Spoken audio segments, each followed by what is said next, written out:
கல்லூரிக்கு நாம் வந்திருப்பது ஒரு பட்டத்தை பெறுவதற்காக. அதில் எந்த வகையிலும் நம் கவனம் சிதறக்கூடாது. கல்லூரிக்கு வந்தவர்கள் வெறும் கையோடு செல்லக்கூடாது, பட்டத்தோடு நல்ல மதிப்பெண்களோடு செல்ல வேண்டும்.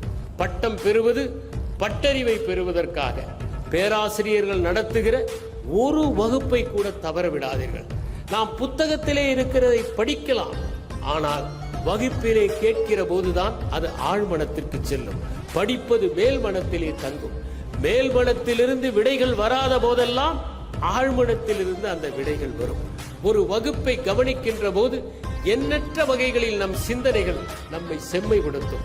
அதனால் பேராசிரியருடைய ஒரு வகுப்பை கூட தயவு செய்து தவறவிடாமல் செல்லுங்கள்.